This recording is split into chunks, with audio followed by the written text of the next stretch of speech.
أتاني مرة نزق ليسألني بما دنت، فقلت له أنا رجل أحب الله يا أنت، أتسأل كيف منهاجي أما بالحق آمنت، عباد الله إخواني فكن منهم إذا شئت، وكن معنا على حذر من التفريق إن صنت.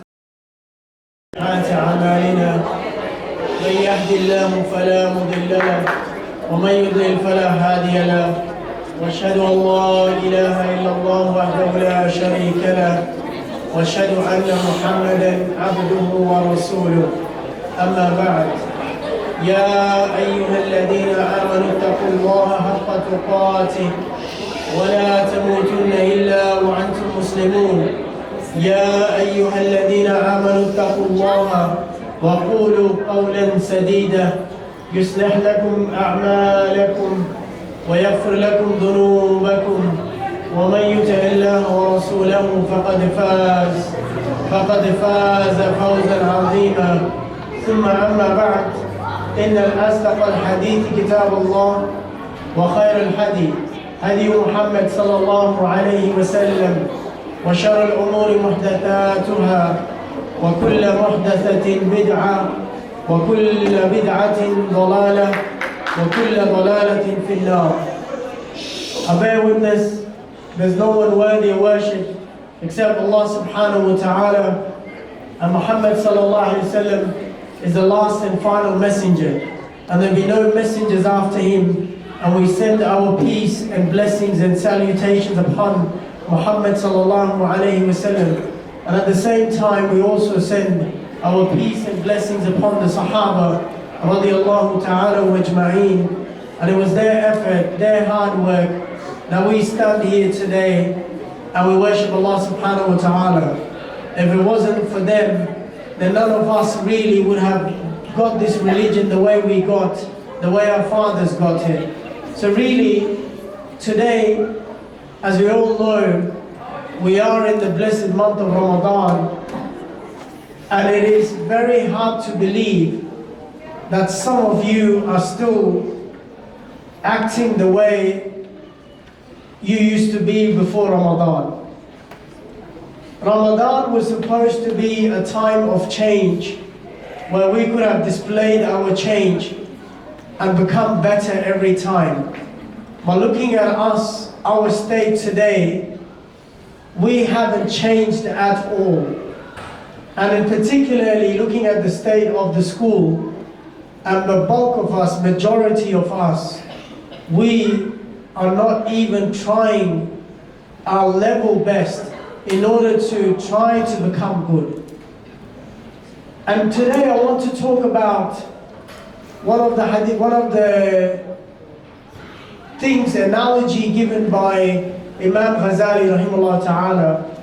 And Imam Ghazali rahimahullah ta'ala says that there are 3 levels of fasting. And he says there are 3 levels of fasting, and all of us in this world, we fit one of this level. He says the first one is As-Siyam al-Am, and this is an ordinary fast. And then he says the second one is a Siyam al-Khas. And then he says the third one is Khasatul Khas, and this is the elite one. So really, if we look at us today, a bulk of us, we fit only the first level, where we are fasting like every other Joe Blow can fast, which is just staying away from food and drink. And apart from that, we have no control over our limbs, our tongues, our actions, and we haven't killed the animal that lives in us, that was supposed to be tamed or supposed to be got rid of when the month of Ramadan came. But unfortunately, the animal still lives alive in us, and we should be happy we were able to make one category and that was the worst of the ones, but still we managed to get somewhere. And I'm not saying all of you fit that category, but most of you, a bulk of you, if you are being told what to do before you come here, then definitely you fit that category. If you need to be asked to be quiet, then definitely you fit that category. If your tongues are still not stopping in the time of Friday, then you definitely are one of those people as well. If you are thinking about any other thing in your life right now, then you are also part of this category as well. So really, how did it happen? Where did it happen where Muslims lost the plot and did not realize that there is a God that they're worshipping? And we started worshipping everything else in our lives, and we forgot the one who created us. And something that you all say every day, اهدنا الصراط المستقيم. It's not just that I am saying it. Even the ulama say, the hadith of Rasulullah, that everyone, even the musallin, they have to recite Surah Al-Fatiha, even if they're behind the Imam as well. So we are saying this dua every day, اهدنا الصراط المستقيم. But there is no sirat. What sirat are we asking for? What is mustaqim for you and me? What are we really asking for? Is this what sirat al-mustaqim is? I mean, ask yourself, just thinking right now while I'm speaking, if you were to die right now in this state of fasting, will you make it to the best possible place? If you think you're not going to make it, then definitely you should start thinking about where you're heading. Then you should start challenging yourself, because this is the month of challenging ourselves. One of the things that really disappoints me, and particularly, and I speak because I work over here, most of my time I spend in this place, it really disappoints me the level of indiscipline that arrives as soon as Ramadan comes. As if you are trying to debate with Rasulullah and you're trying to tell him that the doors of Jahannam are open, فُتِحَتْ أَبْوَابُ النَّارِ وَأُغْلِقَتْ أَبْوَابُ الْجَنَّةِ. I think as if some of you are debating with the hadith and you're telling otherwise, that you know what, when Ramadan comes, it's not the doors of Jannah, it's the doors of Jahannam which is open, and it's not the doors, and the doors of Jannah are closed. You know, if someone looked at us, and if we didn't tell people that we were fasting, then they would say, you know what, you were better off without fasting. But say that to us, you were better off without fasting. You know what fasting is all about today, in today's life? All you have been thinking in high school and primary as well, everyone that comes to me is not asking me how can I get to the status of the special fast, or how can I get to the level of the elite fast. Everyone asking, what day is the primary iftar, or what day is the high school iftar? Let me just tell you what, iftar was not the outcome of Ramadan. And how many of us are really waiting for the night to come so we can start downing the food as much as we can? And on top of that, Allah does not even give us tawfiq to go to the masjid as well. And some of us, and I mean it, I am talking about year 9, year 10, year 11, year 12 kids. Again, I don't know your condition, but I'm just raising a question. Are you even making it to the masjid in the month of Ramadan? And if you are, well, good on you, mate. You know, that's what they say in Australia, good on you. But if you're not really, then definitely you need to be doing something for yourself. Really, what are we aiming for? What are we? And if you really look at the ayah as well, if I was to read the ayah again, لَعَلَّكُمْ, when the word لَعَلَّ comes in Arabic, you need to understand, Allah is taking everything out of equation now. Allah is only asking for one thing that you're going to get from it, and that's taqwa. And that's what Allah is saying. we haven't attained that, and we sit here and we call ourselves Muslims, then we really have to think about some of the ayahs of Quran which are very scary. Ya ayyuhal ladhina amanu lima taquluna ma la taf'alun.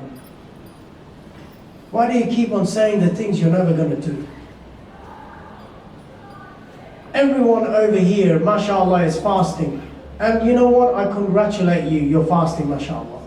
But how many of us have really reached the level where we have made our hearts fast, our hands fast, our limbs fast, our tongues fast, our eyes, our ears? How many of us has done that? You know, we're still lying, we're still coming up with all the excuses under the sun. You know, I always think about, and this is one of my favorite students, and he's still in the school, not to name or mention anyone, and this was the month of Ramadan, and people don't understand the intensity of lie. Lie outside and inside Ramadan is a lie, and it's a sin. And inside Ramadan, it's even a major sin.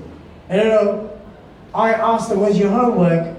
And this amazing. I mean, I am not challenging what he was going through, or maybe he didn't lie. And this, I've mentioned this before as well, but this is amazing to me. This student told me that, you know what? I did my homework, but as soon as I was about to pick up the book, it slipped through the crack of the table, and I only had two choices. Either to sit on the bus or to look for that book from that crack of the table. And did you know what? That book did not come out of the crack of the table for the rest of the year. But really, what we're trying to identify here is really, what are we? Who are we? Is this who we are? That when people come and they look at us and they laugh at us, you know what? These people, they say they're the chosen ones, but I can't see anything chosen in them. We're far better than them. We've got better etiquettes. We have better manners. They say they toot the horn of going and the people of paradise, but there's nothing about paradise in them. Unfortunately, that's the case today. You look at us, I mean, just to look at our situation, the people that sit over here, and really, how have we changed ourselves? This was a month to change. This is a month to where, you know what, really an example that comes to my mind, it's there's a person, and some of you don't work. Oh, I'm talking about the people, the teachers over here, but not just the teachers, everyone who goes to work. In the work category, there is a term called weekend warrior. This is a person who goes to work 5 days a week. 5 days a week. Doesn't do anything. Sits on his backside on a chair. Doesn't do anything. Eats cookies and have coffee the whole day. He works. When comes weekend, now he changes his regime.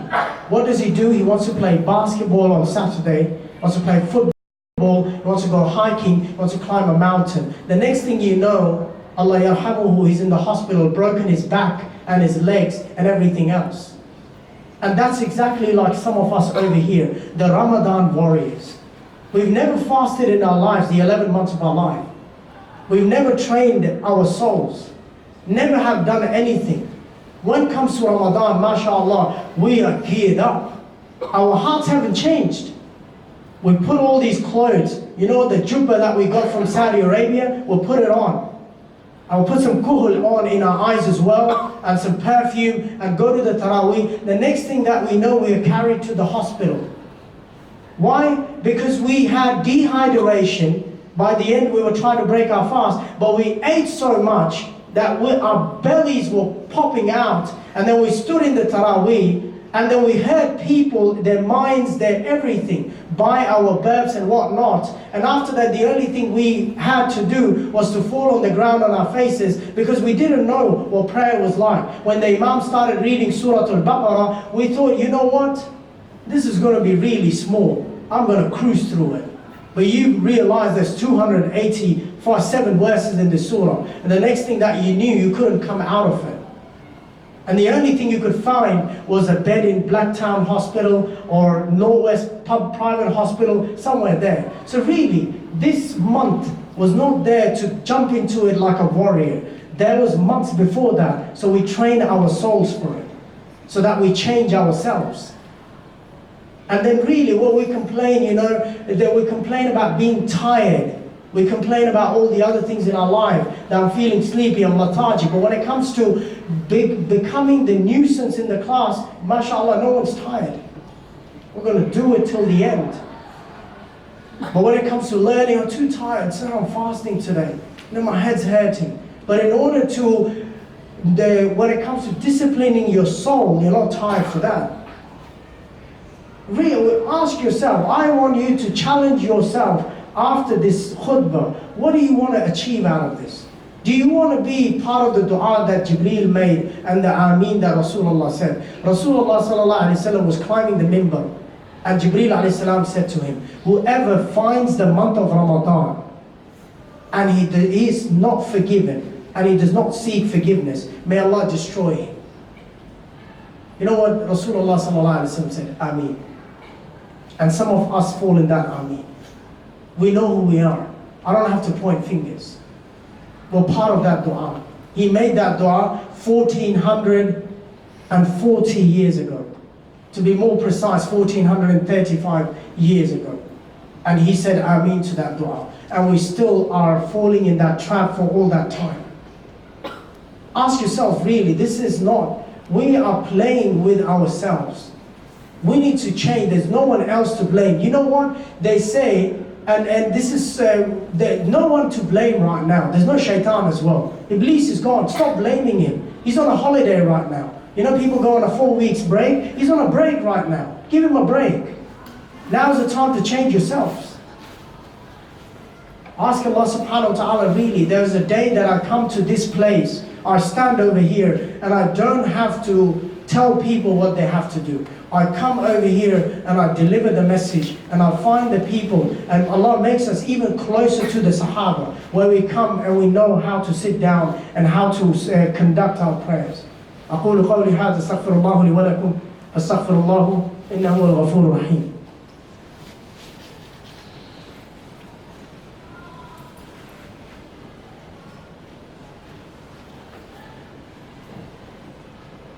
اللهم صل وسلم على نبينا محمد وعلى آله وصحبه أجمعين برحمتك يا أرحم الراحمين. And I want to leave you with this little story, and something you probably have heard, but I've actually twisted it and made it more in line to Muslims. There's a professor comes to the classroom and he's holding a glass. I want everyone to listen to this carefully, because this is something that we are part of. And he holds the glass, and then the kids start screaming. And they say, you know what, half the glass is full. Someone says, oh, the whole glass is full. And then the professor says, I'm not asking if the glass is full or not. I'm just asking how much does it weigh. And they started screaming out, it's 2 ounces, or it's it's 500 grams or whatnot. And then the professor stops them. And he says to them, if I hold this glass, don't have a glass, but just think I have a glass. If I hold this glass for 2 minutes, I can hold it easily. If I hold the same glass for 1 hour, my arm's gonna ache. And if I try to hold the glass for 1 day, my body will get numb and it will get paralyzed. Now what's my analogy? We are holding to our sins. If you hold to your sin that we have been doing to this place for the last 5 years, if we hold it for 1 day, and if we ask Allah for forgiveness, it's easy to move on. Now imagine our situation. If we hold those sins for 2 hours, or 3 hours, or for a day, we become part of those sins. And you know what? Some of us don't even know how to come to this place. And these little ones are not to blame, because the elder ones have been monkeys in their time. So these little ones have learned nothing better. So we have been holding with these sins, and our bodies have become paralyzed and numb. And so we can't feel the intensity of it. And this is the month where we have to leave this glass of sin, and have to move on. And this is what we need to do. And if you can't do it this month, then you can never do it. اللهم اهدنا فيمن هديت، وعافنا فيمن عافيت، وتولنا فيمن توليت، وبارك لنا فيما أعطيت، وقنا واصرف عنا بفضلك شر ما قضيت، فإنك تقضي بالحق ولا يقضى إليك، فإنه يذل من ولعيت ولا يعز من عاديت، تباركت ربنا وتعاليت، لا منج منك إلا إليك، لك الحمد على ما قضيت. نستغفرك اللهم ونتوب إليك، نستغفرك اللهم ونتوب إليك. اللهم اغفر لنا وللمؤمنين والمؤمنات والمسلمين والمسلمات، ومنهم الأحياء والأموات.